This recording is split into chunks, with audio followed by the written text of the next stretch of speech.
Alrighty, I'm ready. Okay, so welcome to our Facebook page, Learn Japanese at Nihongo Connection. It's a little bit different than our usual live streams that we do, but I think it's very important right now for us to talk about working and how to work for yourself and being in control of your own destiny. Am I right? Because right now we've got COVID, yeah, we all know about that. We might not be able to go to Japan right now, but that doesn't mean that we can stop dreaming and we can stop planning. In fact, it's the perfect time to really plan what you're going to do, where you want to go, where you want to be. So I have my wonderful guest here, Angel. He is joining us from Japan. It's evening for him right now. And he is an entrepreneur in Japan, right? So he, at the moment, is running these amazing events where he talks to other Japan-related and Japan-based entrepreneurs about what they're doing, what they're doing to change the world. And well, let's listen to what he has to say because I think this is really important and it's going to be a lot of fun. So welcome to the show.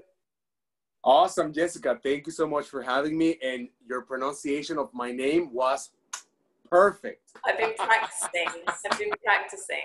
That was perfect. Thank you so much. So yeah, guys, it is very nice to meet you. My name is Angel, and I am an entrepreneur in Japan.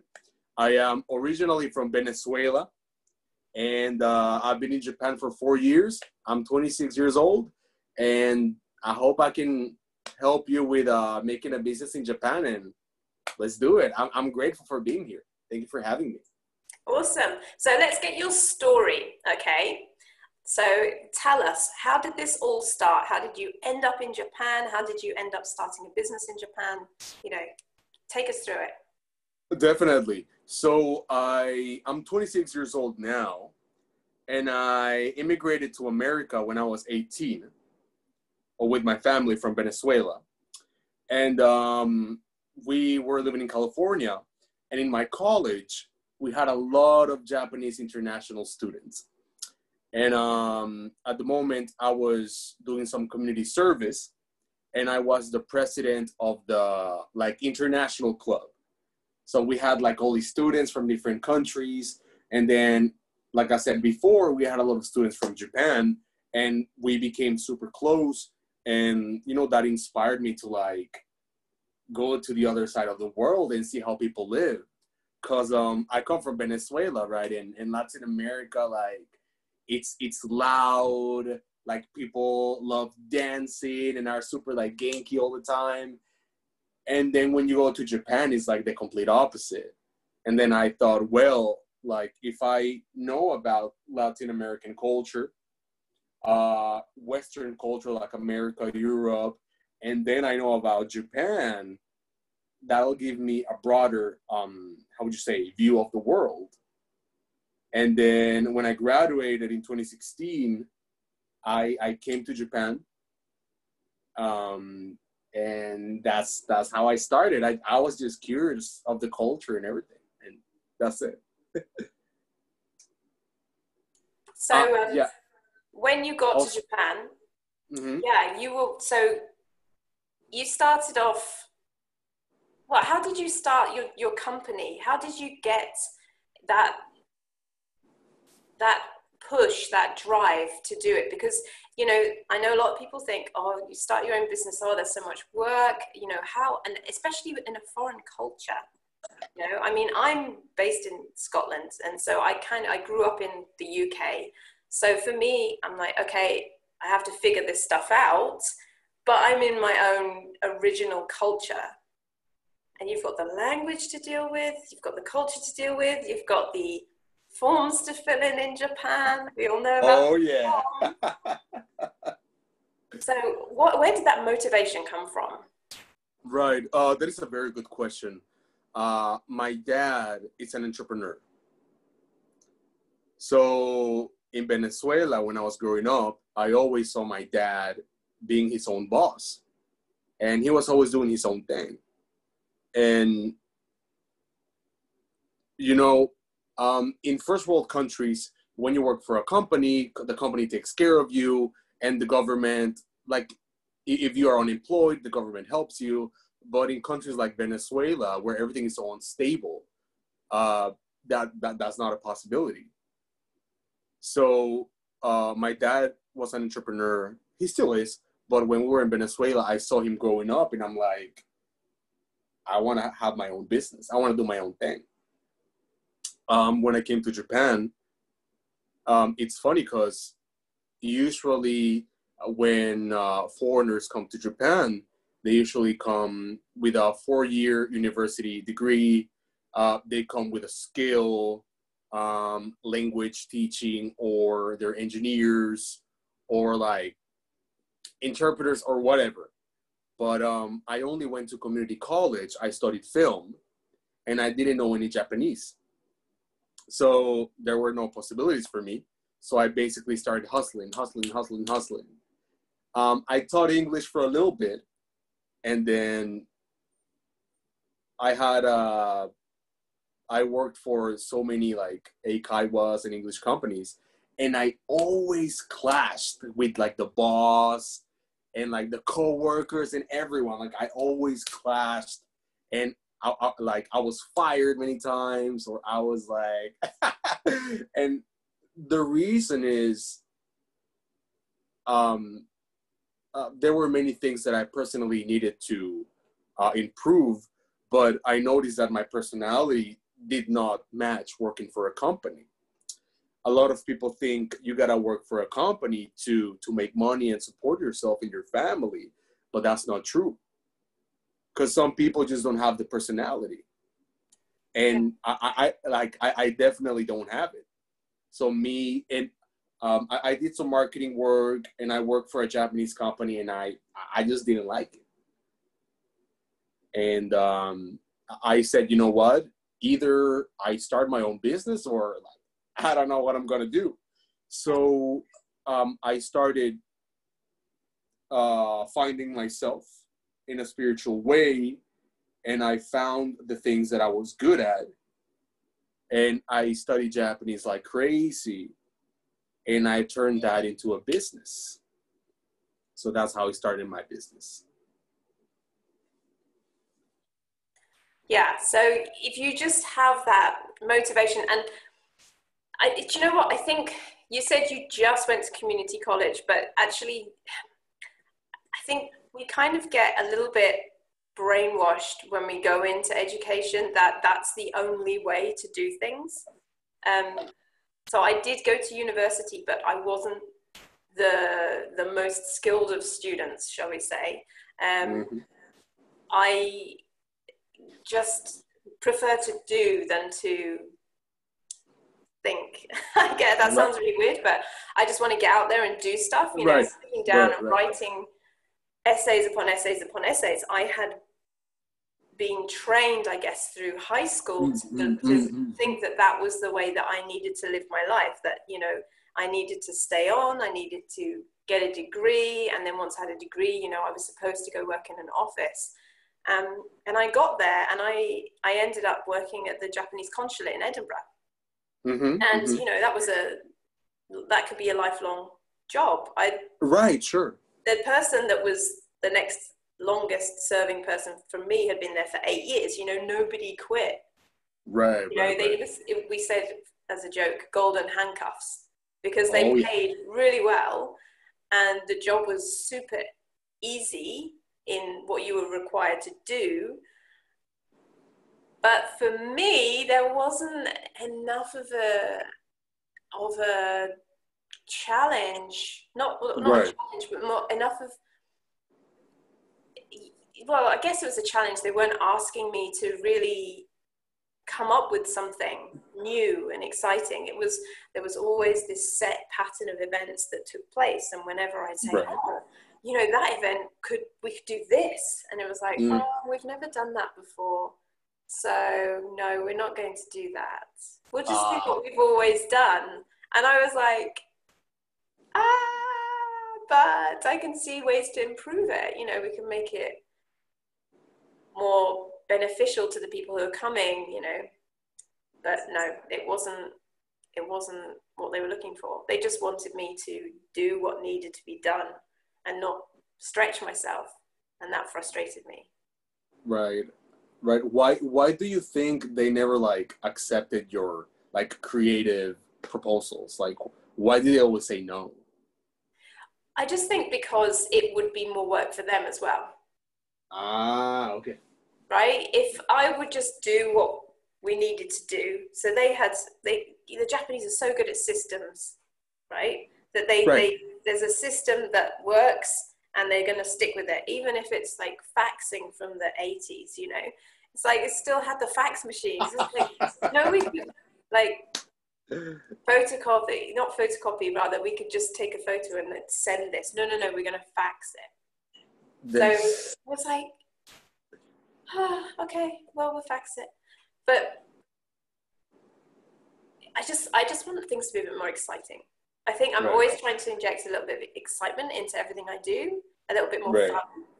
And, you know, when you repeat things, you kind of squeeze the life out of them. Oh, yeah. Right. So, Right. So it becomes a routine, right? Yeah. And I was coming in and I was like, oh, you know, let's shake this up a bit and do this a bit different. And like, whoa, no, our nice, comfortable lives are being turned upside down by this cyclone that's coming through the office and stirring everything up. This tornado. I know, right? I was the typhoon of Edinburgh in the Japanese context. And I just wanted to see things done differently and see. I didn't even know if my ideas were any good. I just wanted to see if they would work. Right. Oh, no. We're not. We know what works. We're not going to try anything new. Exactly. I know 100% with you. That was something that happened to me as well. And when you guys come to Japan, a lot of people believe that when you come here, that's what you're going to do, right? You're going to go to a company and do whatever they tell you to do, and they basically won't listen to your opinions. And that's basically the case. However, there are some companies that do value creativity. So it really depends on your industry and the type of company. However, what Jess just told you guys, that is the standard. Like no change, everything is done this way, and let's use fax. And like, I was born in 94 and in Venezuela, a third world country, right? And I have never used a fax in my life. Never. When I started using faxes here in Japan. Like that's crazy. But when you come into Japan, if you want to look for a job, you gotta look for a job or a business that matches your personality. Because some people like routine. When I was a teacher, I used to teach an older lady. She was like in her 60s. And she worked in a library for 30 years. And her job was just like inputting data on the computer.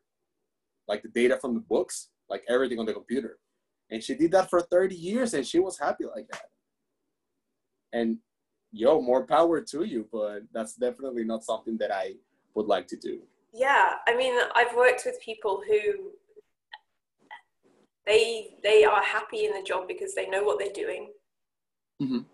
They know they're going to get paid every month. They're so used to doing the job, they can actually do it with their eyes closed. Right. And that makes them happy because that simplifies their life. There's other people, they have kids at home, so they actually come away from home to the office to get away, get some time to be by themselves, and they can be themselves because they can't be them. They're a parent at home, so they have to educate at home, and actually work for them is way more laid back. So you exactly right. You are completely right. You have to figure out who you are and what you like to do, what you enjoy doing, what you want to do. Right. Because if you're having a happy life, then the people around you are going to have a happy life as well. If you're miserable, you're going to make everyone else miserable. Exactly. But some people thrive on making other people miserable. So there's some people out there who do want to see you miserable, but basically want to see you happy. Yeah, 100%. Before you guys start your career or your business or whatever, it's important to know yourself. I feel like that's the first thing you got to do. And our school systems, like all over the world, they don't teach us this, like the importance of knowing ourselves. Because they're like, all right, you got to study English and literature and math and physics, and that's cool. That's definitely necessary. But if I don't know myself and I don't know what I want in life, how can I be of value to society?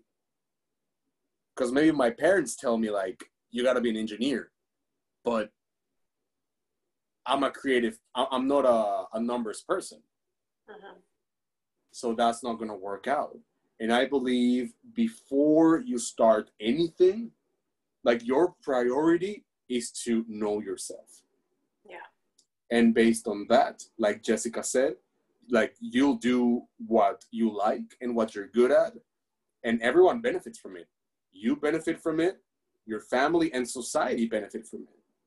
Because let's say you love being a teacher, then you become a teacher and you help people and you create this awesome environment and you basically inspire young professionals to be better because you're good at your job. But if you don't know yourself, then no. Yeah. I think we've all having been at school, there was, think of one subject that you went to that class and you were just like, oh, I hate this. This is wasting my time.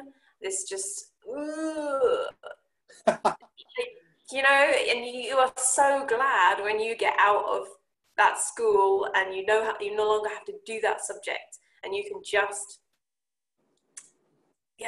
be and do what you want to do. If you had the school timetable and you could cross out all the subjects you didn't want to do and multiply all the subjects you did want to do, that's a good place to start, right? Just be like, what did I love doing when I was a kid that I've lost touch with, that I can do again? Right. Fall in love with all over again. Right, exactly. And if you, like, just like in your daily life, what do people compliment you on? Like, what do people say about you? Like, for example, oh, Jess, you're so good at public speaking. That's something. You're so good at designing. Here you go. So if you could combine, you know, what you're good at with what people tell you, you know, like, you're good at this. Okay. And then you combine that, you got it clear. That's another point as well, is if you really can't figure it out and you can't think what people have complimented you on, you can just ask them, right? You can just put a post up and just say, if you were to say one thing I'm good at, what would it be? Put it, you know, put your ego to one side, just put it out there on Facebook and just say, what do you know about me? What do you think I'm good at? And it's amazing, some of the things that people will tell you that you never even considered, because it's so natural for you to do it. Right. Exactly. You don't even consider that a skill, because it's like, but that's just what I do. That's how I live my life. And other people are like, oh man, I wish I could do that. Will you teach me? Exactly.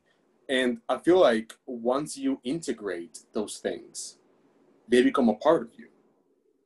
And then it's who you are. For example, I use my creativity every day, and that is something that I integrated. And because I like doing creative work, I love what I do. And I am able to bring value to other people. And I did that before. Like, I asked my parents, like, what am I good at? And then my parents told me creativity, public speaking, blah, blah, blah, blah. Okay, what do I suck at? And they're like, this, that, the other. Oh, they said that. Yeah, of course. Like Hispanic parents are super straightforward. Oh yeah. The term PC, political correctness, doesn't exist in Latin America. That doesn't exist. Like, they'll tell you, like, yeah, you suck at this. Okay, thank you. I think my parents are more likely to go, oh, you know, maybe if you didn't do this, but I think you should do this. You know, they just kind of steer me away from what I was doing. Do this, do this, do this. Don't worry about that. Do this, do this. Yeah. Exactly. Rather than point it out. Maybe because I'm a Right. sensitive soul, that I'd be like, oh, really? I suck at that. I didn't know I sucked at that. Right. But that's good, you know, because your parents love you and they don't want to hurt you. Yeah. Like in my case, I love when people tell me things straight. Like, bro, like this design you made sucks. And I'm like, I want people to be real with me. Right. Like, yeah. bro, this sucks. I'm like, thanks, man. I appreciate it. Yeah. Because then I can improve. And I love people just being straightforward with me. I think I like people to be honest with me, but if they could do it gently, that would be nice. Right. Yeah. Because it's like, okay. Definitely. So okay, I'm going to go into some deep questions here. Sure. Okay, so let's see. So what has been the most exciting thing in your life since you became an entrepreneur? Damn, that's a good question. For me, the most important thing when you start a business is providing value to society and helping people. As long as I feel like I'm helping people overcome their fears, their limiting beliefs, for me, that's a win. And if I can do that through business, like, that's perfect. But that's, for me, that's what's most important. Because money comes and goes. And fame comes and goes. These are things that come and go, but when you touch a person's heart, that's forever, dude. That's forever. Like, for me, that's beautiful. That. For me, that's number one. Yeah, for me, that's number one. Yeah, 100%. Okay. Another thing that, you know, entrepreneurs, we get stuck on. It's really hard to overcome this, but you know, you see somebody else doing something similar to you, and you're comparing. How do you get over that? How do you get over that comparison syndrome that we all get from time to time? Right. That is a very good question.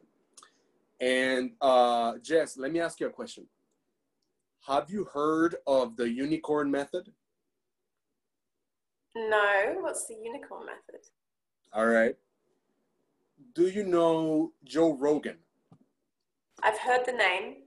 The guy who has the podcast, Joe Rogan. Okay. Have you heard of him? I've not listened to any of his stuff yet. No. All right. Do you know Kanye West? Yes, I know Kanye West. All right. Just asking. How many Kanyes in the world? Well, there's only one Kanye West. There you go. Yeah. So there is the unicorn method. So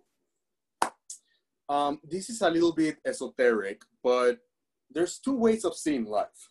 Mm-hmm. You either see life with an abundance mindset, or you see life with a scarcity mindset. Again, coming from knowing yourself. So the first thing you guys got to do is to know yourself. Your mentality is number one. Before you start anything, you got to improve this. And then your heart, and then you go and do your thing. We have abundance and scarcity. When we grow up, our parents, society, people put limiting beliefs in us. Mm-hmm. So, for example, there is a limited number of resources in the world. There is a limited number of opportunities in the world. You can't do this, you can't do that. And these beliefs, you know, are transferred to us. And then we see the world through these glasses that we have internalized. And when you see the world through scarcity, you start comparing yourself. Because again, it's a scarcity mindset. It's like when Japanese people do shukatsu, they do job hunting. They are so stressed out. But why are they stressed out? Because they have a scarcity mindset. If I don't get a job now, I will never get a job. That is not true. The world has an unlimited number of opportunities and resources, right? And if you start seeing the world with scarcity, it becomes a zero-sum game, which is like the NBA. In the NBA, only the top players make a lot of money, and then the amateurs make nothing. And people think the world is like this. And you know, people think, oh, like only rich people can be successful. I can't, blah, blah. And I'm like, that's not true. That ain't true. If you start seeing life from an abundance mindset, things change. Because when you change here, your way of seeing the world changes. And then let's talk about the unicorn method. It's like Kanye. And I talk about Kanye because he's like my favorite rapper. Kanye is famous and wealthy because he's Kanye. There's no other Kanye in the world. He's a unicorn. So no other person is a rapper, a producer. He makes shoes and clothes. Like because he knows himself and what he's good at, he is a unicorn.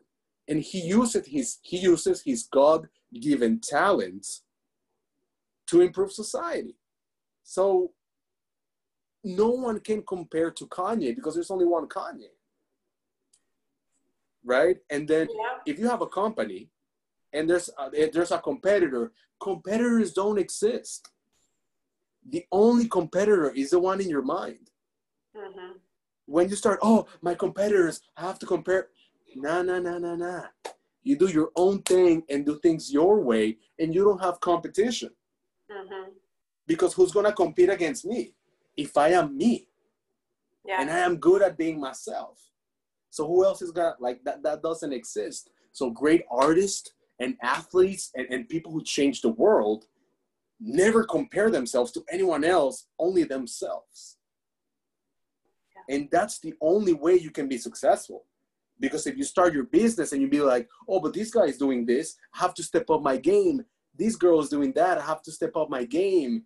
You are living to please other people. But that also stops people from even starting because they think, oh, yeah, I do this, but so many other people do this, right? We've got loads of talented members in our community. I'll mention one in particular who paints the makeup on the Japanese dolls. And you know, I'm constantly saying, oh, you need to do this. There's other people doing that. You know, there's other people doing it and they do it like this. And no, just go for it. You know, the way that you do it is the way that people are paying you to do it. And they're going to come to you because that's you doing it. It's, yeah. I mean, there are so many Japanese language teachers out there. And you go on italki and you can just find hundreds, if not thousands of teachers from all different backgrounds, but you're going to be looking for one that works best for you, one that you connect with. Right. And that's what everybody's looking for, is somebody they connect with. And so I'm constantly trying to encourage people, start your own business, be your own boss, because out there looking for you right now. Right. They've tried other people, they've tried other services, and it hasn't worked for them because they haven't found you. So you need to get started, telling people what you're doing, and they're going to come to you. Exactly. 100%. And by being you become successful. Yeah. That's it. When I started my creative agency, my former boss told me, like, oh, there's too many foreigners in Japan doing creative agencies. And I'm like, bro, that's your limiting belief. That's you. Don't put your limiting beliefs on me. in my mind, in my world, that doesn't exist. Because look at Nike. You think Nike, oh my God, there's so many competitors. Nike, they do their thing. And that's it. Absolutely. That's it. I mean, there are shoe companies starting up all the time, and you'd think that there were enough shoes in the world, but no, people are still coming up with new shoes, new designs. You know, they go niche. They've got the vegan shoes. You've got your, right, there's probably shoes out there for people that, what is it, where they have an extra toe and stuff like that. You know, there's people out there looking for shoes that work for them. Exactly, 100%. So, guys, don't worry. Like, do your own thing. And if you fail, you learn. And then you try again. And then Absolutely. You fail and you try again. Yeah, it's the more mistakes you make, the closer you are to your goal, right? Because you're learning every single step of the way. Exactly. What works, what doesn't work. It's the same with language. You know, you got to get out there, try it out on somebody. They don't understand what you're saying. So what? You try again. It is what it is. Exactly. Yeah. Exactly. And you know what? When we are kids, we are fearless. Like we just do things. We are creative. We ask questions. We try to like live life to the fullest. But then when we become adults, we started again getting these limiting beliefs from other people, like my former boss telling me now, like there's too many people doing creative agency. You start internalizing and then you're scared. Oh my God. I was like, bro, you gotta be like a child. I mean, you gotta use your creativity and question things. And be like, if that person is successful, why can't I be successful? Exactly. But because we internalize, again, limiting beliefs, then we always stay in our comfort zone.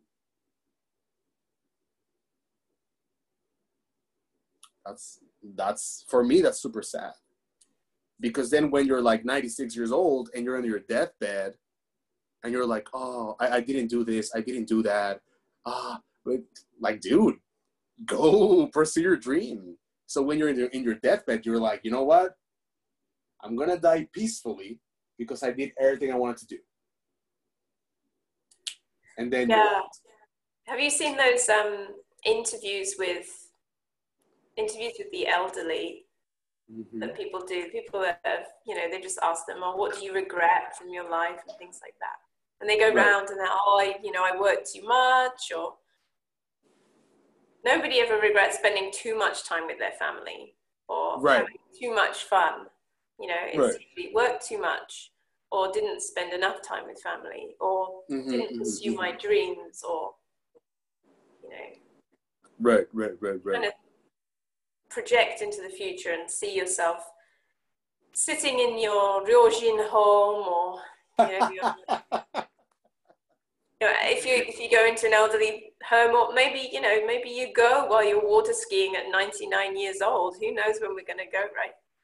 But exactly. If you can water ski at 99 years old, that'd be pretty cool. But yeah, just imagine that time and then think to yourself, what would I be talking about regretting?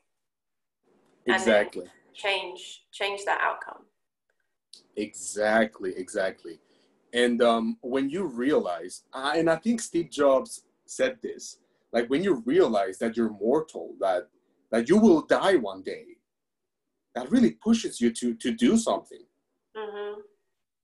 Because a lot of people don't internalize, like, oh yeah, one day I'm going to die. Like, people don't internalize it. But if you do, and you're like, you know what? In 2092, you're going to die, dude. So you got like 70 years to get your stuff together. Yeah. Once you notice that, you'll do your thing.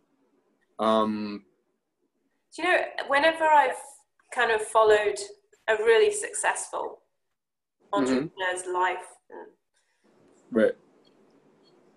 even the ones that are alive now, they always have a backstory. Like they nearly died, or they have a really, a disease that needs constant. Everybody always has this backstory, like, so that's why they've got nothing to lose, right? They've got this nothing to lose attitude. Exactly. And they go out there because, yeah. I agree with you. And my nothing to lose attitude, me personally, comes from living 18 years in a communist dictatorship. Like, I've seen society just crumble. Yeah. And just everything go to, just crumble. And that pushes me so hard to work every day and do everything. Because I'm like, if we don't do our best, society can collapse. It is possible. When you come from a country like the United States or Japan, you don't see that. But then, you probably had a comfortable upbringing, and yeah. Exactly. I love that, like the rags to riches stories as well. People that came from nothing and then are super successful. It's like, well, they've been there at the lowest, and they know they want to go back there. So they're like, I'm not going to go back there. Exactly, 100%. And you, as an entrepreneur, you guys need to find your backstory, like what motivates you. Is it beauty? Is it creativity? Is it personal development? Is it helping other people? Find the thing that sparks your, like your passion. Yeah, I often I've talked on this page before and to my community about why I'm so determined to get people speaking Japanese, and because I was labeled as failed language student, because for years I believed that I was never going to be any good at speaking another language, that it wasn't going to be possible for me. Anyone that's watching now that didn't know that, so my French teacher basically stopped me trying German at school because he said I was so bad at French, and so I from that moment on thought, this is me. I'm not a language learner. I'm never going to be able to speak another language.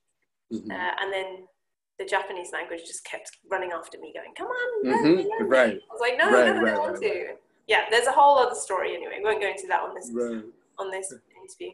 But yeah, there's something that's happened to you that has clicked in your head that just makes you go, I need to prove that wrong, or I'm not going back to that, or I'm going to make sure that that never happens again. And and for me, it's like, I'm going to make sure that nobody is treated the way that my French teacher treated me. You're not going to have that happen. Anyone is capable of speaking another language. And you don't have to sit there with textbooks for hours. You can do it. There are so many fun ways of learning language and playing with language now that, it's, I mean, you speak, remind us how many languages you speak? On a native level, I speak Spanish, English, and then Japanese on a business level. So 3. Yeah. And for you obviously when you came to Japan and then you had to learn some Japanese, but you went about it in a fun way, right? You didn't go, oh, right, here I go, textbooks, head down. Right. So the way, of course, I have textbooks and I had to learn kanji and the grammar and everything. But the thing that I did was I joined conversation clubs like Nihongo Connection. I went there and I talked to people and I made mistakes and they corrected me. And I just went out there, dude. And I made Japanese friends and I just immersed myself in the culture. And that's basically how my Japanese improved, especially talking. Yeah. And then because language a lot of people don't understand this, and especially Japanese people who learn English, they don't understand that language and culture go hand in hand. So in order to learn the language, you gotta be exposed to the culture. Because if you be like, all right, I'm gonna speak English, but with a Japanese mindset, like that doesn't work. So if you guys like know the language, and of course, if you have the chance to come to Japan and be exposed to the culture, or go to Nihongo Connection and meet some Japanese people, that will enhance your language ability, because you need exposure. Exposure is so important. Don't get me wrong. You guys can read your kanji and your grammar and all that stuff, but if you're not exposed to the language, it's not gonna click. Yeah. Again, when I moved to America, same thing. I'm like, all right, my English is not so good. I gotta hang out with Americans. And that's when my English started improving. And now it's native level. Yeah, it's got to be, there's connections in the brain, right? You can look at pictures of a dog and learn Inu. Right. But then when you come and meet a dog in person, you touch its fur and it slobbers on your hand and stuff. You've got to then think Inu, because then your brain's going, oh, okay, so that's Inu, but that's also Inu. There's a picture. Right. The thing that really made an impact on me was the story of Helen Keller, who was blind and deaf, and she had a teacher that signed on her hand when it was things, right? I think she taught her the fields. Right. And I remember watching the film when I was a kid, and she had been told water, like they signed on her hand water, right? And I guess she'd maybe been given a glass with water in it, or somebody had put her finger in water to try and teach her what water was. But in this film, she was taken outside, and I can't remember if it was like a pump or something, and the water ran over her hand, and the woman signed water into her hand, and she finally got it. She was like, oh, this is what, and then I remember she dragged her teacher. Do you remember, did you see this film? Yes, yeah. Yeah, and she dragged her teacher, and then she was touching everything and saying, tell me what it is, Right. And that was the point at which it's giving me goosebumps. This is getting my hairs all gone. Whoa.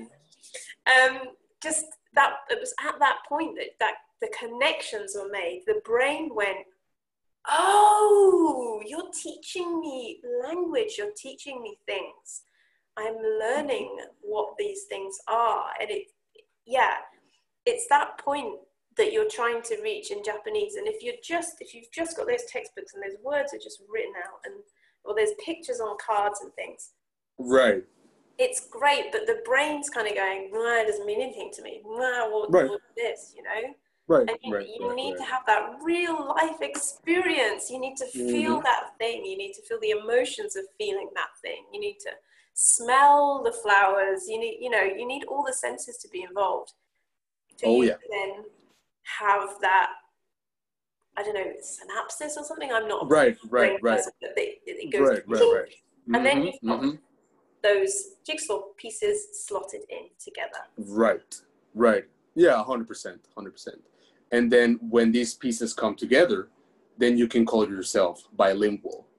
Because when you can truly speak a language, you don't consider it as a language, as a different language, but as something that you understand. Like, for example, when I go back home, my mom talks to me in Spanish. I understand. And then my sister's husband, he talks to me in English, and then I understand. And in my brain, they're the same language. Yeah. It's just, oh, okay, I understand. Yeah, I understand.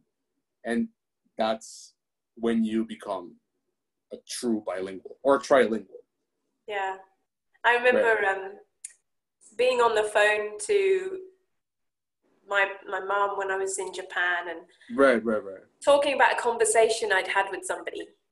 Right. I just tell her the story, and she'd say, oh, wait, who's this person? And I said, oh, it's the Japanese tea lady at my school. And she was like, I thought you said that the tea lady didn't speak any English. And I was like, oh, no, she doesn't. She's like, so you had a conversation in Japanese. And this was quite early on, you know. And I was like, Right. yeah, we must have done. Because I didn't even, Mm-hmm. realize myself, because there'd been so Mm-hmm. much. I mean, there's ways of communicating with gestures and drawing Mm-hmm. pictures and things. But we had Mm-hmm. had a conversation effectively in Japanese, because she didn't speak any English. And I remember, yeah, my mum pointed it out. She was like, oh, so you've had a whole conversation in Japanese? I was like, yeah, I guess I have. I guess Beautiful. I did. There you go. It's exciting. Mm-hmm. It's very exciting. It is definitely exciting. Yeah. Oh yeah, 100%. And I also wanted to talk about some misconceptions about Japan. So when people come here and they want to start their own business, there are some, I don't know if misconceptions, but a lot of people think that in Japan people don't like change. This is true, but at the same time, change is accepted in Japan. You just gotta prove to them that this change is gonna be effective. If you can do that, you'll be fine. So don't come to Japan thinking, oh my God, like they don't like change. If I start my business, I won't be successful. Like that's not true. That's not true. But again, you have to show them that if you improve things with your change, then it's gonna be fine. Another one is language. A lot of people think you gotta be like native level to do your own thing in Japanese. And I'm like, no, that's not true. As long as you can communicate and you do your best, it's okay. You don't have to be like N1 native level to do business. And plus, you can get somebody else involved to do the translation for you when you get to that point where, okay, I've got something I really need to sort out. Then you hire somebody to do that, right? Sure. Yeah. That's not a problem. Another one is standing out. So from our Western perspective, we believe that standing out is good. And people believe that in Japan, standing out is bad. And that is half true, but at the same time, if you can be yourself and stand out, and again, show them that the things that you bring are of value, they will accept you. So there is a spectrum of the foreigner that comes to Japan. So in one end of the spectrum, you have the foreigner that does not want to assimilate to Japan. They're like, you know what? Like, I'm American and I'm not gonna learn their stupid language. You guys have to like change to adjust me, right? And then the other end of the spectrum, you have the foreigner who tries really, really hard to be Japanese. Like really, really hard to be Japanese and to like fit in. And the key lies in the middle. If you can assimilate to the culture while at the same time, like give it a twist and provide your personality and a little bit of your culture, that's where it's at.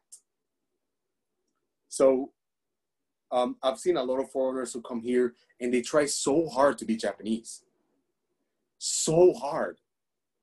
And I'm like, dude, they will never accept you as a Japanese person because you're not. And that's cool. That's completely cool. Be yourself. Of course, be polite, follow the rules, but be yourself. When I speak Japanese and I talk to people, I'm not like I move and I laugh and and they appreciate that. So if you can really find that like cultural assimilation balance, you'll be cool. Absolutely. Totally agree with that. Yeah. Mm-hmm. Yeah. I've got at least one friend who is a comedian over in Japan now. And yeah, he's fluent in Japanese, but he does it with his flair, and now he's been spotted, he's on TV all the time, and yeah, he's on the shows because he's a Japanese speaking foreigner who reacts to things in a certain way, and they love that. They love Right. the way that he is. Yeah, that's got him a showbiz job. So Yeah, there you absolutely. go. Yeah, there you go. So I guess what I'm trying to say is, yeah, just don't try to be someone you're not. Be yourself, man. Get out there, do some fun stuff that you want to do, and yeah. Exactly. And yeah, and I think it all goes back to knowing yourself. Once you know yourself, you know what you want, you know what makes you happy, you know what makes you unhappy, and you internalize it, you will stop other people's limiting beliefs to come into your mind, and you'll be an unstoppable force. You become an entrepreneur, and you become super successful. You help society, and then the hater's gonna hate. But you're gonna be on top making all that money. And changing lives. And changing lives, that's it. That's it. 100%. So can you tell us, what's the future for you and your business? And tell us about all the things that you're doing right now, because there's HYPERMILK and there's NIGHTCRAWLERS. So can you explain to us exactly what this is all about? Of course. So HYPERMILK is my creative agency. We help non-Japanese brands localize into Japan. And then we also help foreign brands as well with branding, marketing, storytelling, designs, content creation, and so on and so on and so on. And NIGHTCRAWLERS is many things, but NIGHTCRAWLERS is basically a platform where all the Japan-related entrepreneurs come together and discuss new ideas. So we have a show every Friday, 7 p.m. Japan time, and every week we have a different guest that they talk about different things about business in Japan and self-development. And on the other side, we have a website, which is www.nightcrawlers.jp, which is the ultimate business guide in Japan. We want to put all the business and entrepreneur-related information in that side, make it for free, so you guys can get all that value and make your business with no excuses. So basically, that's what I'm doing at the moment. For the future, though, I personally like doing things quietly. So I, like a true artist, like I don't show things until they're done. So you guys will hear from me soon, but when something is complete. No hints, no little tips. No hints. No, because if you, so here's the thing though. When you have an idea, that idea is in the universe. It's not tangible. It's in the universe, and it's your idea. But however, when it's not concrete and you bring it into the physical world, people will start to criticize that idea and put their bad energies and limiting beliefs into that idea. And that's going to affect you. So I always tell entrepreneurs, work quietly and let the success make all the noise. But work quietly. Don't tell people, hey man, I'm doing this business. No.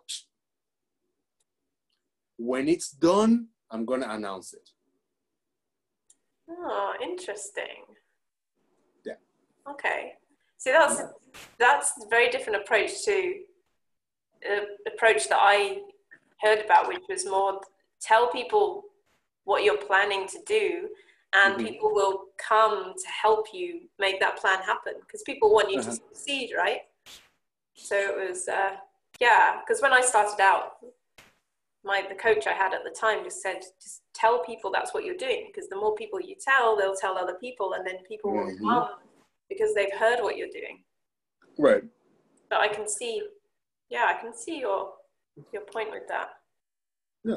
Because everyone's got an opinion on what you're doing, right? Definitely. And I do agree with your perspective as well. However, once you have a concrete product, then you can start talking about it. Because let's say, for example, I'm thinking of making my own creative agency. And then I tell my friend, like, hey, man, like, I'm planning on doing this. What do you think? Creative agency? Nah, man, there's too many foreigners doing that. Right. Yeah, they shoot it down. Exactly. So, in my opinion, work quietly. Don't talk about your things until it's concrete. And then you show it to the world.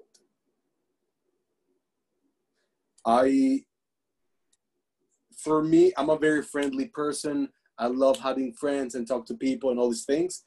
But for my dreams and my goals and everything, like, that's top secret. Like, when I have something concrete, I'm going to show you. But in the meantime, I'm going to keep you guys guessing. Like Alfred Hitchcock, right? Suspense. That's kind of fun. It's, yeah, it creates intrigue, definitely. Exactly. What you up to? Exactly. It's like when you go on a date, right? And then there's a guy and the girl.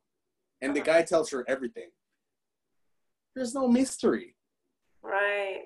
Like, when you go on a date, you gotta be cool and be mysterious. Like, oh, yeah, I see you. And then she's gonna be like, oh, this guy's so mysterious, like, you know? And you create that attraction, right? It's the same thing. Okay. I'd be like, okay, what's going on with this guy? Why is he being so suspicious? Right. And then you're hooked. And then, right? True. Okay. I see that. Cool. All right. Well, we can't wait to hear more from you then. I've put the link to the YouTube for Nightcrawlers in our discussion, so that's in the comments right now. Awesome. And I've also put the Facebook group for HYPERMILK, Facebook page for HYPERMILK on there as well. So if you go to either of those, you should then be able to follow the trail to Angel. Like the Nightcrawlers YouTube channel, you can see all the videos there. I think you've got links in the video descriptions as well, haven't you, for ways for people to get back to you. Right. Is there any other link that you want me to drop underneath this video? Yeah, can you put the Nightcrawlers link and my LinkedIn link? That would be nice. Okay, no worries. Coolio. Well, thank you so much for your time today. It's been really fun talking to you, and I know that everyone's going to get a lot of value out of this. And those of you that have been holding back on starting a business, you know, maybe have a little think, listen through to this video again, and start putting those plans into action, because there's a whole world out there waiting for you. Just for you. Just for you. All right, well, I'm aware it's your evening, so I'm going to give you the rest of your evening to relax, and we'll get on with the rest of our day, because you're in the future, man. You are the future. Awesome. Okay, awesome. Jess, thank you so much for having me. It was super fun. And yeah, guys, go out there, do your thing, and remember 2 things. Work quietly, let the success do all the noise. And number 2, don't let other people's limiting beliefs stop you from becoming who you're meant to be. Yeah. Fantastic. Thanks very much. Okay, minasan. Mata aimashou. Mata ne.